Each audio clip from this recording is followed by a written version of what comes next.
Hey there, I'm Claudia from Brizalaga, a former investment banker turned entrepreneur, longevity coach, biohacker, and mother of two.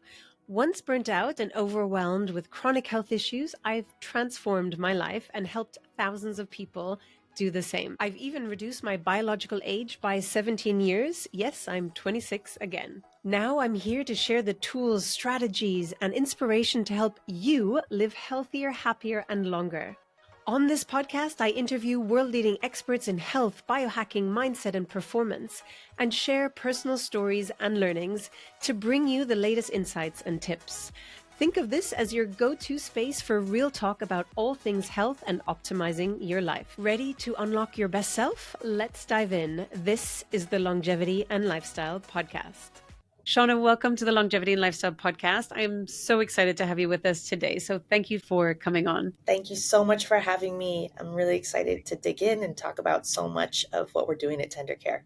As I mentioned briefly, this is a topic so close to my heart. With my mother with dementia, as my audience knows, and being far away, right? I mainly live in London, back and forth to Florida. It's so challenging. And I think the role of a caregiver is so understood, the support that's needed.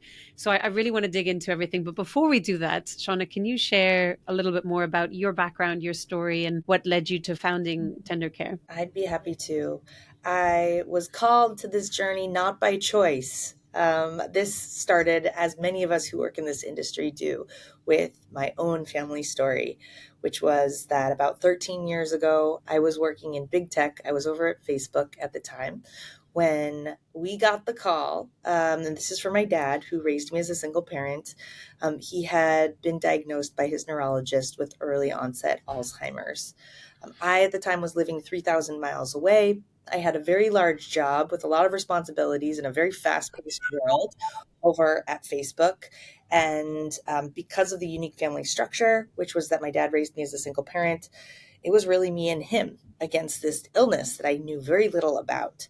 And it was a very startling moment in time for both of us, trying to understand what the modern experience is like of living with a chronic illness like this, and really looking to work together now to help support my dad through this journey, make sure that we were honoring his wishes. There was a lot of unknowns. There was a lack of education in this. And what I very quickly realized was that tech did not play a very big role in the experience of so many families like mine. It was mainly out of places like hospitals or, in physician offices and social workers, but that not a lot of tooling had been built for this experience. I was really just trying to solve this for my own family at the time. So this was really me hacking together a lot of different tools, technology. Scratching your own itch. Always Oh, you yeah. understand the pain. It's like, how do I solve this for me? And I'm sure somebody else out there needs this too. Yeah. Exactly. And so I started hacking together a lot of things, and I realized this could be so much better. This could be so much better for other families. And maybe this was an opportunity for us to take our pain and our hardship and a lot of the lessons learned and my particular background in technology to go out and build Tender Care. And that's really the inspiring engine behind this platform. And the idea of Tender Care is a one-stop shop to get educated, empowered, and to really lighten the burden of a lot of the main responsibilities that a family caregiver will find themselves confronted with along this path. So to make this really, truly simple, as much as possible, there's big parts of this journey that are not simple, and that's really more on the emotional territory. But at least when it comes to the coordination, when it comes to the administration and the organizational effort, there would be a platform for anyone like me out there to be able to do this work. So amazing. And I really congratulate you. I'm sure you get this a lot too. So a lot of people reach out to me. Oh, I think my father might be having early stages of dementia. They know I've been on this journey. They know I've gone down many a rabbit hole in this space. I think that there's a lot of people that don't understand the scenario around like what it is like to live through something like this. Can you expand for my audience just to really help people understand the need to have support why that's so important, what it is really like to experience it. Maybe you could share your experience of this, and I'm happy then to share also mine. Oh, yes. And I absolutely want to hear your experience too. I think Thanks. so much of this requires just sharing and norming of this. This is not a singular experience, although it feels that way. There are 54 million family caregivers in the US alone. Mm. We're not often talking to one another. We feel like this is a very personal and isolating moment for our Mhm. family when it could be anything but. I do think kind of what you touched on there around having a suspicion that there might be something going on. That is a very common and familiar experience for so many of us. I certainly had that with my dad. My dad was a ship captain, and the stakes are really high if you are not in charge of your full faculties while captaining a ship. This Yeah. is really not a good You're in situation. charge of other people's lives as well, right? So it's And a above and it, beyond responsibility. Yeah. well, exactly. And so my biggest nightmare was, oh man, if we don't get to this in time, my dad's stories were starting to wind. He wasn't finishing jokes that he normally would have known in a heartbeat. He was taking longer to pay some bills. We had to sit down and have that very awkward conversation about going in and having a conversation with his doctor. Not easy to do. So I don't sort of diminish how hard this is for any family to really sit down and address. We did have that conversation with, within my own family. My dad had his own conversation with his neurologist, and that's really what set off the set of tests that led to the diagnosis. This is not easy. This is a hard pill to swallow, but a necessary one, especially when you have a parent like I did who's in charge of massive tonnage and machinery. Yeah. Um, but in terms of just the actual experience of becoming a family caregiver, it's not something that I would wish on anyone. I think just in general, our human instinct is to want the ones we love to be well and to be healthy and to live forever. And the idea of being confronted with a chronic illness, or especially like in our case, Alzheimer's, that has no cure, this is not the conclusion that we are hoping for our own families. And so this was really difficult in the beginning for me and my family. My dad did not take it well, if I'm going to be totally honest. I don't There think was anyone would, though, right? I don't think I would, It's rough. right? I don't think I would. And I think there's a period of processing this. Yeah. And we had to deal with a lot of anger in the beginning and resentment and feeling like maybe the doctors had misdiagnosed him, and having to kind of be there for my dad through that. Hmm. And then me on my side, feeling very powerless as an adult child, wanting to make this pain go away or remove it for my dad, at the same time wanting to make this pain go away for me, realizing the role that I was going to need to step into as his primary caregiver. And so generally that beginning part was really about just processing that this was our new normal and Hmm. what this is going to mean for us, which does not happen overnight. And so my one advice to anyone who happens to be at the early stages of this, going through this, is to have patience and empathy for yourself in this. It's not going to be clear cut. You are probably not going to go into this willingly, and that's okay. That's a very normal part of the experience. Thank you for sharing that. From my journey and also like my direct family, I think it's so important to realize the burden on the actual caregiver Mm. versus the patient themselves. It's terrible to see them suffering and fade away. With Alzheimer's dementia, at some point, they don't really, or at least our understanding is that they don't really fully comprehend what's going on. So it's almost less of a burden to them at a given Mm. point than to the family around them. I Mm. remember we had a specialist come to the house and explain to us in no uncertain terms that actually more caregivers tend to die if they don't have the proper support before the actual patient does, because of the burden. And obviously, it depends on the age, it depends on the infrastructure of support they have around them. But it's such a difficult burden and task for some people, and they Mm. try to take it on solely. And that's not the way forward. And I think having that network, having that support, having the ability to talk about it. And my father's now 86 years old. My mother had her very bad fall in January 2020. He was 81. She had a procedure. She had then thrombosis in both legs, which went to her lungs, which caused her blood oxygen levels to drop, which made her collapse, open the back of her head. And my father, thankfully, was in the next room, but found his wife unconscious, not breathing, called 911, and the 911 operator explained to do CPR, which essentially kept her alive until they came. But looking back, we should have, well, we picked it up, but I think we were in denial that she was writing more notes, writing things down, forgetting things, but we're like, oh, it's normal. We're all busy, and brushing them away. Knowing now what I know with protocols like, I don't know if you're familiar with the work of Dr. Dale Bredesen, but there are protocols that are shown to reverse cognitive decline if caught on time, because he's identified 38 underlying drivers. But I can't emphasize enough the emotional burden, the logistical burden, on so many levels, the struggles for the actual caregiver, the family. And then you have on top of that the pain of seeing your loved one, mother, father, whoever it might be, fading away. And so it's really just naming it, I think, recognizing it and looking for support, and then trying to automate and optimize what can be done. And therefore, I'd love you to share a little bit more about what you created with Tender Care and how it can help people on that journey, or people who are already in that journey but feeling more and more overwhelmed because they're trying to manage their own life plus, support other loved ones. Oh, well, thank you for sharing. I can't imagine as a daughter what that must have been like to hear that news and to Thank you. not be there on site. Sometimes I find it's almost worse when you're not there, because there's this feeling of powerlessness. You're hearing after the fact when something has happened. I can't tell you how many times I've had to jump on a plane across country to find my way to the ER. I'm Done that a so few mad at times. Yeah. myself. Yep, I'm so mad at myself the whole time, even though, when you actually pick that apart, that's crazy. But I'm so mad at myself that I wasn't there for the moment in time, before there was some, a fall or an emergency.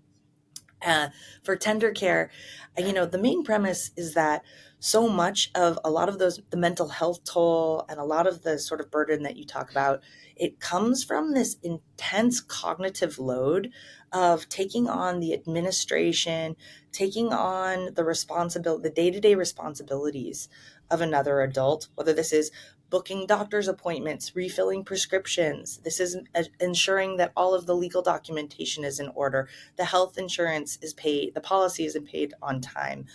These are things that have very little to do with your actual relationship with the person that you're caring for, and more to do with managing through different institutions and ensuring that everything is moving fairly smoothly. What this often leads to is just an incredible amount of time spent on form filling and on transportation. We've all been there, picking up the medications back and forth, or realizing when you get to the pharmacy that it actually hasn't been filled yet. And so now you got to go home and you got to wait until the new prescription is available. And all of this takes time. And so what Tender Care promises a family caregiver is time back. It's taking a lot of that coordination and administration burden, for instance, monitoring prescriptions, storing all of the legal documentation, the healthcare insurance numbers, everything that you're asked for over and over again in one simple place with alerts and with essentially easy to recall places for you to go in the event of, for instance, a doctor's visit or an emergency room visit, as opposed to the time and the urgency that is required to scramble for this information when it's locked in a file cabinet somewhere, or whether it's in an email and you don't remember the name of the email. This is the last thing that I've been family there, done caregiver that, so I know all of these things. Where was It's the terrible. file? No. Yeah. And so we do things, we really think about how do we honor a family caregiver's time and give it back to them, either to spend more time doing the things that they love with the person they care for, or quite frankly, giving back time in their own life. We believe pretty firmly that a lot of the time spent on caregiving is spent on the wrong things. It's spent on filling out the exact same form 20 different times, Yeah. right, at the physician's office, Hmm. or it's spent hunting down what prescriptions are active and which are expired. Tender Care is a platform within seconds. We look to accomplish a lot of that work and then take it off of a family caregiver's plate. So set auto alerts, set reminders, triggers when something is happening that a caregiver needs to pay attention to, and then otherwise be able to get back into the things that they want to do with their own life. So that's really our goal. I'm just laughing because you're like, filling out the forms and having to do this and like that amount of time, the administrative burden that comes with it, because it's not just taking on someone else's life, but it's someone whose health is deteriorating. So the Mm. numbers of visits and the prescriptions and all these different things that are needed, so repetitive. You want to be spending that quality time that you have actually having a quality relationship and enjoying things versus just doing all this admin stuff. So being able to take that out, and also the reminders, I think is gold. And Mm. in my family dynamic, it's my father, my sister, and I. So we're three people. Like, you can have that automated because things get lost in communication, like all these other dynamics and people that come into something like this. To be able to centralize that, I think, is so powerful. So yeah, that's so well thought through. And I was looking at some of the statistics, and like by 2034, adults age 65 plus will outnumber children under 18, which That's really right. intensifies the demand for caregivers, right? You've said that we're facing a caregiving crisis in the US and not enough caregivers for a rapidly aging population. I'm curious to see how you see the role of AI bridging that gap without losing the human connection approach. Where do you see the opportunity there? You know, this chapter of life is so well positioned, I think, for a technology like generative AI. I feel so grateful to be building and innovating in this moment in time in Mhm. which all of these universal problems, these are not new, right? How we handle our old, how we handle our sick inside of a family, these are things that make us human. We've been doing these practices for thousands of years. But what is new is the application of generative AI.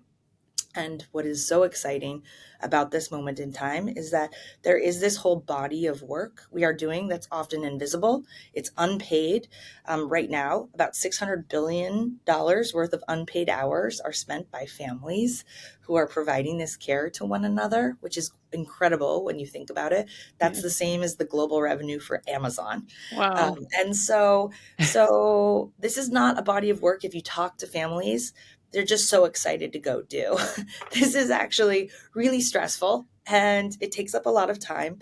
And they prefer, if they could, to be using that time towards other things. And so, in this moment in which we are really exploring and innovating and tinkering with, what does this look like to have this agentic workforce where you have these jobs that can now be offloaded and done by an agent as opposed to another human or another family member in our case, that's Mhm. actually a really big positive for family caregiving. So it's a really exciting moment as opposed to taking away jobs, for instance, which is a big conversation, I think, in other industries. When you think about the application of AI here, it's actually a tremendous benefit. There's so much that comes from these relatively complex but repetitive tasks. Sending an email to a bank to find out where and what form to fill out to get durable power of attorney, filling that form out, resubmitting it, following up to make sure that that has now been implemented. These are things that take up a lot of time, but are actually perfect candidates for AI to be able Mhm. to take over on our behalf. That's really the role that I see as, especially at Tender Care, us leaning into, as opposed to replacing, for instance, human connection, human relationships. It's more a matter of taking the admin burden out of the way and then leaving more room to drop in and then further connect, whether it's with our family, with a physician. Those remain. There's so much to be optimized before we start replacing our human relationships. If anything, what I find is that there's too many things in the way of us being able to have those connections in this moment in time, and that's what we're really focused on at Tender Care. I love that. I think everyone processes sorrow or sadness differently. And I think some go into that like I have to organize everything, and they're not able to be present, right? Because they're in that administrative burden and trying to figure everything out. Also, like I know from a personal journey, like you don't even know what you don't know. So you're kind of blindly out there trying to figure it out. So in order to have a tool to say, hey, reach out to the banks, or you need to clear some legal things before the, dementia or kicks in, so that they can't So actually, essential. yeah, give the powers of attorney over. So there's a lot of components where it'd be so helpful to have that sort of coach along the process, and that Mm. actually alleviate some of the burden of the administrative parts as well. I want to touch on another point. From looking at the numbers, I was just, mind blown in terms of 24.1 million family caregivers support older adults in 2022, up from 18.2 in 2011. Numbers are just growing exponentially, and many assisting with dementia or chronic conditions. There's 63% of caregivers are reporting symptoms of depression, yet only 26% use mental health services. So I think that that's an unspoken thing of that depression. My father sadly suffers with depression as well, also in part because he has cancer, but seeing his loved one of 50 years together fading away. Often caregivers put themselves last, and we know from the airplane you have to put your oxygen mask on first. I'd be curious, what is your personal wellness protocol that you use when you're stretched thin, or in general in your day to day? And what would you recommend for caregivers listening for wellness protocols? Like, how can they take care of themselves? What is must haves in your toolbox for caregivers? It's so interesting. What if you could wake up every day feeling unstoppable, limitless energy, razor sharp focus, and a body that's biologically years younger? This is your invitation to upgrade your life. For those that don't know me, I'm Claudia von Brüsselager, former Goldman Sachs investment banker and serial entrepreneur turned longevity and peak performance coach. After reversing my biological age by 17 years and counting, I now help high achievers like you do the same. My peak performance and longevity coaching is designed exclusively for visionaries, entrepreneurs, and leaders who refuse to settle for burnout, fatigue, or suboptimal health. Together, we'll optimize your energy, longevity, and performance so you can thrive in business and life. This is a bespoke, science-backed coaching experience integrating cutting-edge biohacking, longevity science, and high-performance strategies tailored to your unique biology and goals. If you're ready to unlock your next level, let's talk. Book a complimentary exploratory call now. Just answer a few quick questions to get started. Head to the show notes for the link, and I look forward to speaking with you. We de-identify ourselves the minute that someone is sick. There's a certain psychological profile to a caregiver. I found this over and over again. Someone in the family steps up, you know who it is in your family, who immediately throws themselves into helping and trying to solve this and fix this, which is an incredibly important thing and an important role in a family. The problem, to your point, is that they immediately become sort of de-identified, less important. Their own needs, their own wellness gets pushed to the very bottom of the list. And now if you're talking about a chronic illness, you can be talking about years. In my case, I'm 13 years in with my dad. Very happy to be on this journey, but that's a long time to be a primary family caregiver. And so I would say that the lessons I'm sharing today are not ones that I had necessarily when I first started. I really burnt myself out in the very beginning. I thought if I could just get to the end of the list, somehow everything was going to be fixed. It took me a long time to realize that actually this is not like other areas of our life in which if you just put in a little extra effort, suddenly the problem's going to go away. There will just be another day with more work and more responsibility the next day. And so you're going to burn yourself out if you don't take the long view of this role. You just will. For my own personal wellness, I think it's less about finding some mythical balance. I'm not sure it exists in our modern world, and more about recognizing the signs in myself that I really need a break. So being okay with the fact that, there's certain days where I like to check in with my dad every night. There are certain days where I'm really tired. We have 3 kids in the house. We've got one we're expecting. Oh, And congratulations. especially, thank you. Right now, sometimes I don't have it in me to do the call that I normally like to do with my dad, giving myself permission that it's okay for me to take a day or two off, manage or just acknowledge the guilt that I feel in that, in choosing myself, and be okay with this being part of the process. So much of this is balancing our own guilt and shame and expectations on ourselves. And you'll know it when you see it. And it'll come in a million different ways, where there's a question of, do you prioritize yourself? Do you prioritize someone that you're caring for? And being very attuned to where it's really important to choose yourself. That's a really important muscle to develop. The second is really just to kind of create an ongoing space for yourself. So for me, on Saturdays, I like to take 30 minutes, whether it's for a walk, whether it's to just go grab a sandwich by myself, sit in my car where no one can find me. Just me. Just me, Yes, exactly. just me. Yeah. And knowing that's on the calendar somehow gives me more permission to take that time than I would have if I hadn't already created space for myself. So really making sure there's that time. And then the third, we don't talk about this enough, but I have really prioritized therapy. Mhm. This was an important part of my journey as a caregiver, was having space to process some of the more complicated emotions that come along with this. You don't solve everything every week, and you know there might be moments in time where you feel better or worse, but even just investing in yourself and Mhm. having that space to hold for the harder or trickier parts of this, huge boost in mental health. I can't recommend it enough. It's one of the first things that I recommend any from my own personal network who come to me on the heels of a diagnosis. Like, spend some time seeing if it makes sense in your world to, if you're not already, get therapy. It's a really important piece of this.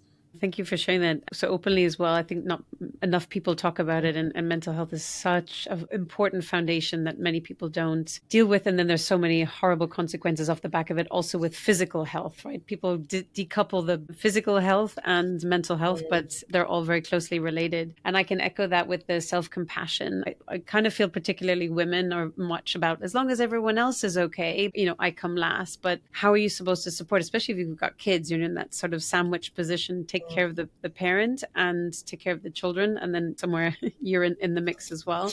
So having Somewhere. that self-compassion, right? I mean, it's tough. Having that self-compassion and having that time in the week, I'd almost, if possible, recommend for you to have more than just 30 minutes on a Saturday if you can. I know it's tough, but a few Fair times during the enough. week, just having that time. And then also what you were saying with the therapist, and I only noticed a few times how much I had become organizing. How do I fix? How do I solve? What are the supplements? What are the modalities? I get to speak to world leading pioneers in different modalities around longevity medicine and functional medicine. And I know so many things could be absolutely amazing. And it was very sad because I only discovered Dr. Dale Bredesen and his work, and we had my mother on the protocols. But as I'm sure you're familiar, there's a thing called a MOCA score, the Montreal Cognitive Assessment Score. Perfect cognition is 30, and then it decreases over time. And Dr. Dale Bredesen's clinical trials have shown that people with a MOCA score of 18 have even managed to go back up to 30, which is amazing. But my mother was already at an 11. And so Dale had a frank and kind conversation with me. And he's like, unfortunately, the brain deteriorates to a certain level. It's very hard to get back. And I realized I was in denial for so long, and I didn't give myself the space to mourn, missing my mother. Yes, she's still here, but she's not how she used to be. And, being okay that like I actually miss her. And I can just recommend to people to really carve out that time to mourn and to know that, yes, they're here, but like it is sad that they're not there for you, or they're not the same relationship as before. And, some people might say, I can't afford therapy, or, I don't have time. But even journaling and writing things down with a pen, there is some magic in this pen, is really powerful. And just to allow that grievance, and ideally finding even a free support group. I think around the world there tends to be a lot of these as well, where you just understand you're not alone. And you alluded to this at the beginning, that people kind of feel like, oh, we shouldn't talk about it, or it's shameful. It's not. This happens to a lot of people, and knowing that there is a community out there and people going through this too, I think is really helpful. There's so many incredible communities. We were just talking to the head of community at Reddit around this, very robust caregiving communities and forums that are out there. So absolutely. And these are totally free. We have a community on Tender Care as well. That's free. We've got thousands of caregivers who are out there and walking this journey. In addition to that, though, it's really interesting. I've been guinea pigging this on myself, really like leaning into experimenting with ChatGPT around sort of a therapeutic conversation around some of that grieving that you were talking about. It's, it definitely is not a replacement, but it's an interesting new tool to be able to use to really hold space and, just reflect for yourself on how you're feeling about all of it. Because to your point, I mean, they call it the long goodbye. It's not easy. There's no closure. It's not the same as, saying goodbye to a family member and then finding a way to process and move on with your life. You are living with a new normal. I have found that Alzheimer's has been an incredible teacher for me because there was so much of me fighting it in the beginning, denying it, doing my best, doing my best to try and combat this thing that has no cure right now. And then ultimately surrendering to the process that we have been a part of now for some time and coming out on the other side with a new relationship with my dad. It's certainly not the same as the one that we had, and when I was in college, for instance, but it's still very positive. And you mentioned sandwich caregiving. If anything, having toddlers has really taught me to embrace what it's like to have a relationship with my dad now, which is that you can be so deeply connected to someone who is not speaking in complex sentences, right? And is not sitting there and doing a lot of the adult activities that you would do with others that you would expect to, but you're still having the time of your life. And I found there's so many opportunities for that if you can embrace this very new type of relationship with your loved one.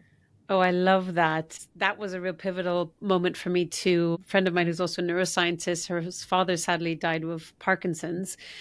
She said to me, at some point you just have to accept them where they are. So away from that fixing and what can I do, and just be like, let me make the most of those moments. And as you'll know, and people might know that, with dementia, they'll sometimes come out with random things or whatever. So sometimes I feel like I'm, doing an improv with my mom, and, she's talking about, yeah, the man had to go down the street. And I was like, yeah. And then guess what he did? It was really interesting. And she's like listening, like, oh, really interesting. So we're doing this like random conversation. If somebody's listening to us, they're like, what are they on about? But it's having as much fun and joy as possible in the moment. And then, when we're there, and I bring my kids then to see her as well, and try as much as possible to bring out the joy and the fun, and for her to bring that sort of positive energy. Like she still notices that she doesn't speak very much anymore, sadly, but every now and then she'll come out with something, and I know she's listening. I can hear her and tell that she's doing that. And it's embracing them where they are, having fun moments as well, and just trying to make the most of the time that we have left together, right? It's so precious. It's so precious, and it goes by way too quickly. So finding the light in that's such a beautiful story and anecdote you shared. It's not been as easy for everyone in my family. My younger brother, still thinks of the diagnosis as the point where he said goodbye to my dad. It was as if my dad had passed away at that point. And that's really tough. I respect that. I understand. I have found that if you can meet them where they are, and you can look at it as play and make up stories, and especially I've found integrating my own kids into having a relationship with my dad, there's so much there to still be enjoyed and to be gleaned from this. Like, don't let those moments pass up, because it goes by fast.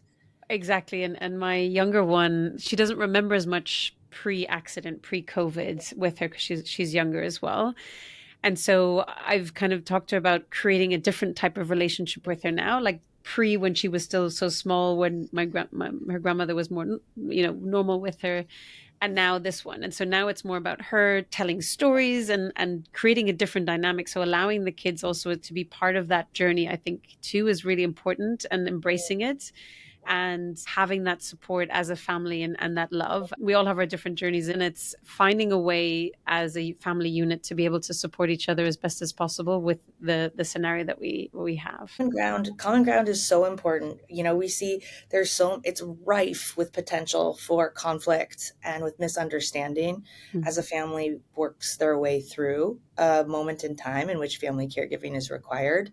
One of the things that we really try and build into the products at Tender Care is just empathy for understanding another's perspective. It's not always going to be the same, but generally, more often than not, everyone has the same goals: safety and health, and making sure that everything is taken care of. And if you can understand, everyone has their different path into that. One of the things that we like to do at Tender Care is sort of set these overarching goals for a family to agree to, Oh, and then give everyone roles within that to see the visibility of how everyone is applying their efforts towards that. Well, what is everyone contributing? How is this working? And then also translating a lot of that effort for the other family members so that, as much as possible, we're all different. We're all going to approach this differently, but that, there's a certain amount of community staying on the same page within a family that having a neutral platform like Tender Care can bring to the table that ideally lessens a lot of the conflict and the misunderstanding that can sometimes be a big part of this. yeah, I think a lot of the time, frankly, because everyone's like, I'm pulling all the weight, he's not doing anything, I'm getting commands from here, da da da da. So having that neutral third party is excellent. Such a brilliant idea. And you won Best AI Idea of the Year in 2024. So huge congratulations on that. That must have been a really exciting moment, right? We're very excited about using new technology and applying it towards something that so many of us at the team, on the team, we're active caregivers ourselves. Most of us are taking care of a family member, and so it gives us great honor to be using this medium towards something that matters, and that we never have to spend a single moment of our day wondering, like, was this Tuesday worth it? Was this meeting worth it? It feels wonderful to be on a mission and to be so well received on the other side with some of the tools that we're building. Can you share a little bit about the roadmap? What's next? What are you guys planning? What would you love to see in the coming years? I would love to. So first, we're really excited. We've just integrated with Medicare. And Wow. why that's huge is, again, it saves a family so much time of tracking down physicians, medications, emergency room visits.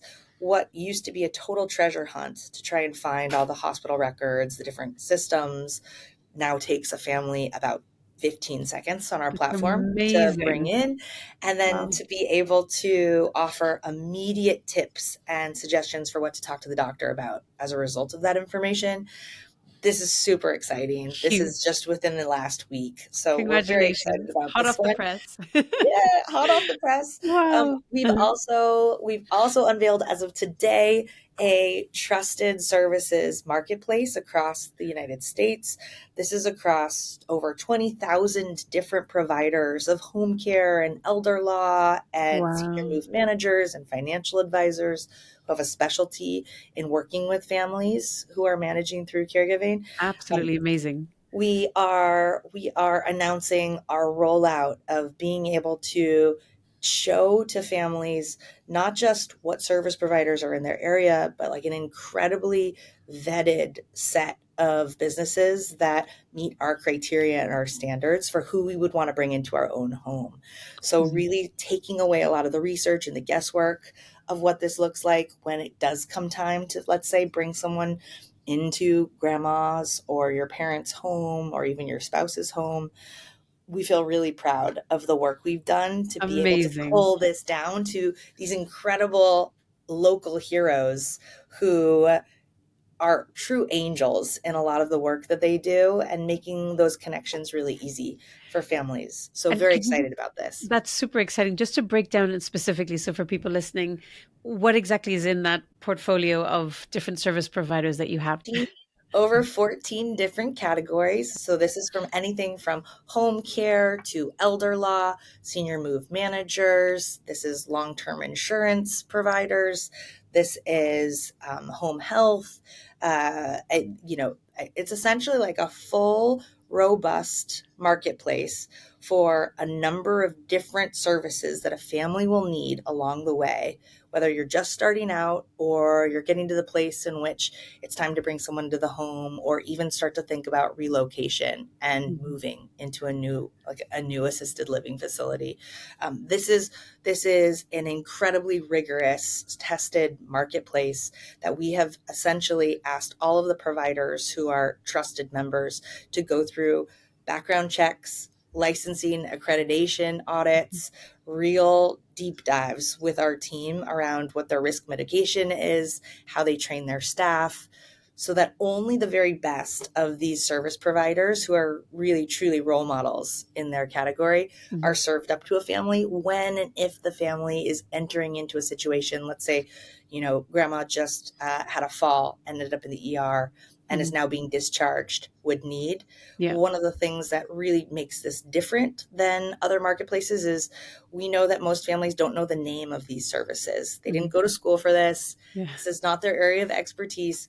All you need to know is what scenario you happen to be going through, a common care scenario, and we will immediately start to suggest a whole list of suggested services that you could reach out to if you wanted to, and why we believe they're the best in your area. Oh, amazing. And that's so, so helpful because finding a trusted person to look after your loved one is really difficult. I mean, I know my parents are in South Florida and there's just so much demand there and not many people are available, or there's a high turnover, or they come and they go. And it's just very tricky because it's something so personal as allowing somebody else to come into your home and build that relationship with your parents. So that is really, really exciting. Congratulations on that part too. Thank you. We're really excited. We believed that this needed to exist. So many of us live far away from one another these days.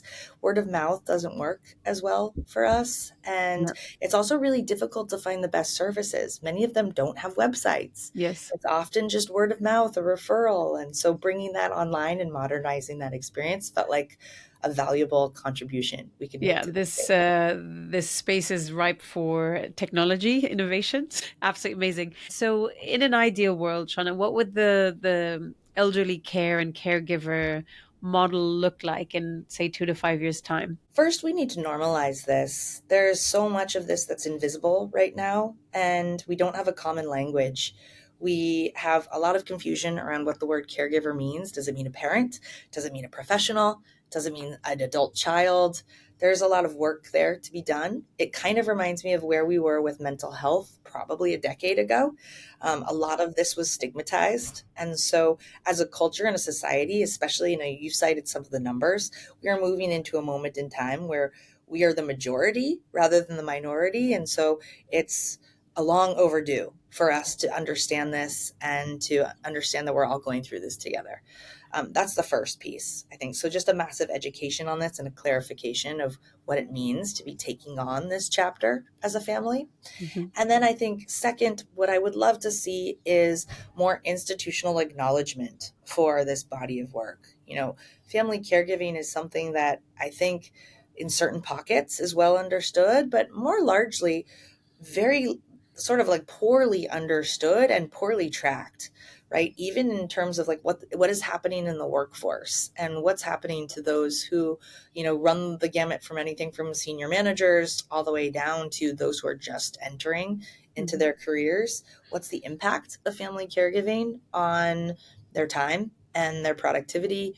I think also from a policy level, what is the financial impact of family caregiving right now? What is it doing when we're looking at the larger demographics in terms of, you've got what we've talked about before, sandwich caregivers who are thinking about paying out of pocket for parents at the same time that they're paying out of pocket for their children. And what is this doing for their long-term ability to save? These are areas that require more policy around them in order for us to set up a healthier, stable caregiving population, which is going to be required of us for us to get through this large demographic shift. And then I think on the innovation side, we need some really easy and universal tools that can plug in to systems that, quite frankly, were not built for generational succession. We've only moved online really in the last 20 years. This is a relatively modern phenomenon. And a lot of the structures we have in place, whether it's, the modern adult has over 100 digital accounts and passwords.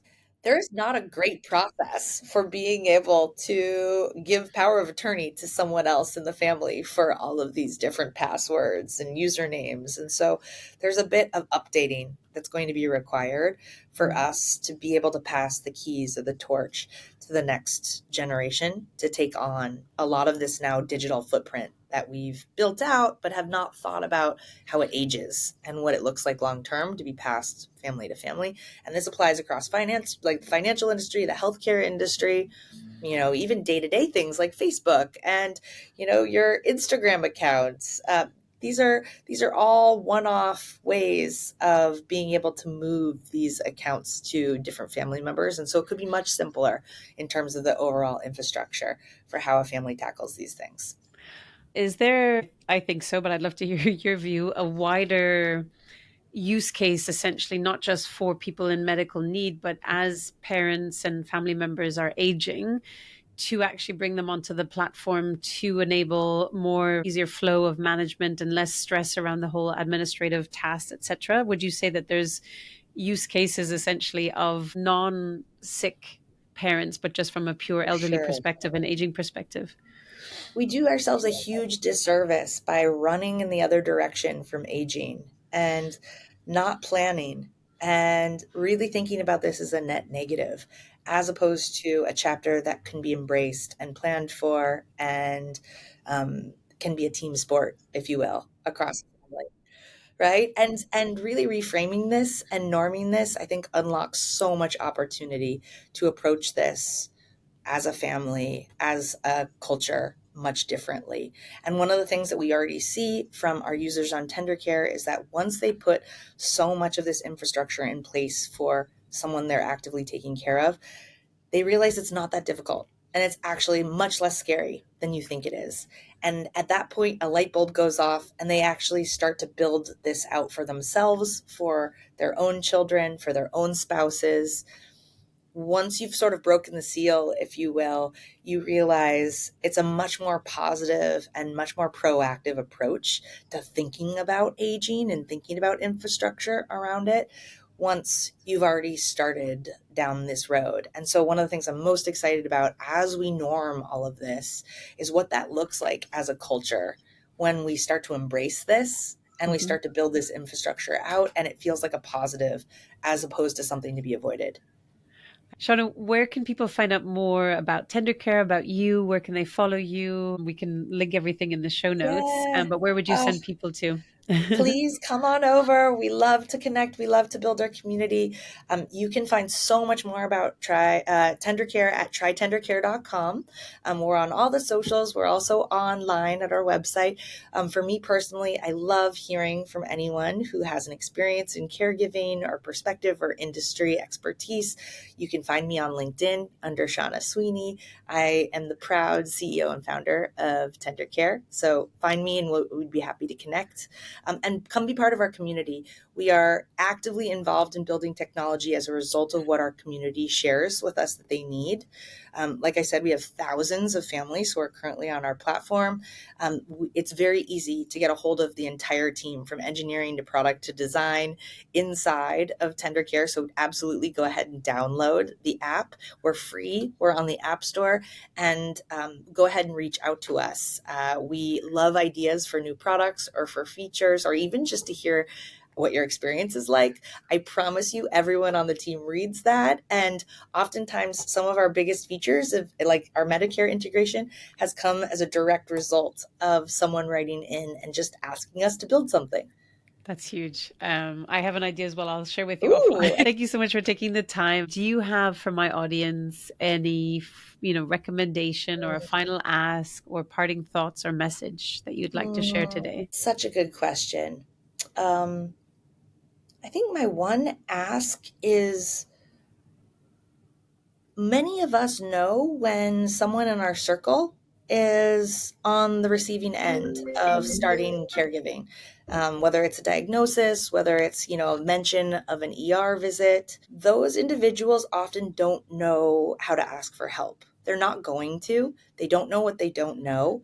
And so often the most valuable people in their circle are those that don't ask. They just step in and say, hey, I'm going to come over and I am going to go through, your mail for you and figure out what you need, or I'm going to drop off some food.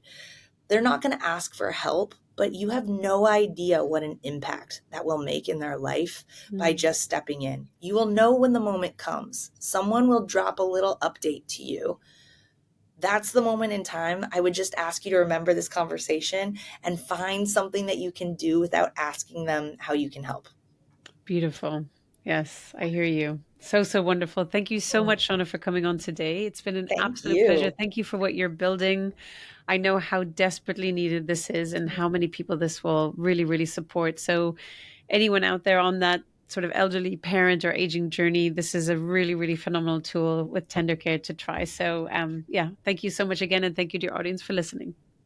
Thank you. Hi, everyone. It's Claudia again. Before you take off, would you like to get a short email from me to you several times a month with top tips, insights, and strategies to help optimize your life, health, and business? This could be interesting posts or articles I've read on life and longevity optimization, cool biohacking or lifestyle products that I've discovered, and other fun things to help you be at your best. It's a very short piece of inspiration for you. So if you want to receive it, check it out by going to llinsider.com. That's llinsider.com and leave your email to get the next one.